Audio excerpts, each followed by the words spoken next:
Yaxshimisilar do'stlar, men do'stonlar Ekrem. Biz bugun Lightroom günümüz. Ya'ni Lightroom'da buzilib ketgan sifatsiz rasmlarni sifatlik va rangdor holatga kelishni günümüz. Unda bo'lsa, darsimiz boshlansin.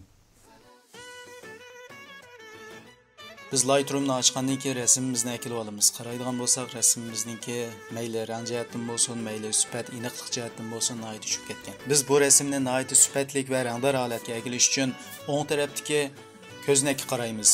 Ya'ni lightni tanlaymiz.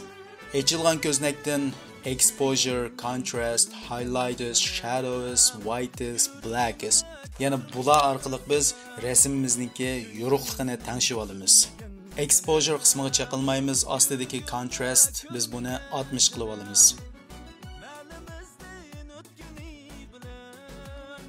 Uning ostidagi highlightsni 18 qilib olgandan keyin ostidagi shadow qismini, ya'ni soya qismini 75, ya'ni minus 75 qilib olamiz. Ost tarafdagi whites, ya'ni oqlik qismini minus 90 qilib olamiz. Ostidagi blacks qaraymiz, ya'ni qorong'ulik qismini biz 20 qilib olamiz.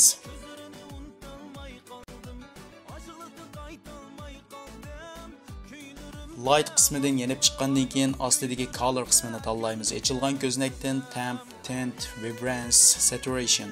Bular orqali biz rang tanishamiz. Ustidagi temp qismini, ya'ni temperatura qismini biz 7 qilib olamiz. Tint qicha qilmaymiz. Ostidagi vibrance qismini 15 qilib olamiz. Saturation qismini 25 qilib olamiz. Ost tarafdagi show original qismini bosgandan keyin biz asldagi rasm bilan hozirgi rasmningki farqini ko'rib oldik. Rang tanishib bo'lgandan keyin color qismidan yenib chiqib ostidagi effects qismiga kelamiz. Echilgan ko'znakdan texture, clarity, dehaze, vignette, grain deganlarni ko'ramiz. Ya'ni bu orqali biz rasmimizga unum beramiz.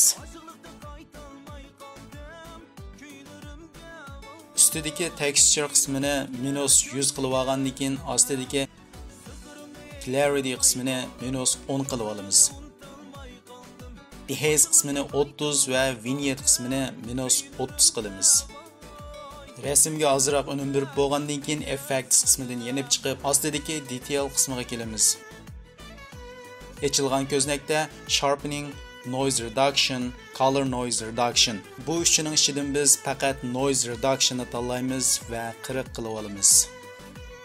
Ostidagi show original qismini bosgandan keyin rasmimizningki asli holati va hozirgi holatini ko'rib olamiz. Ko'rib atganinglardek bugungi darsimiz mush yerda oxirlashdi. Agar darsimizni yoqtirgan bo'lsanglar, kanalimizga a'zo bo'lishni va hambaharlashni unutmag'aysizlar. Unda bo'lsa, omon bo'linglar, ketdik.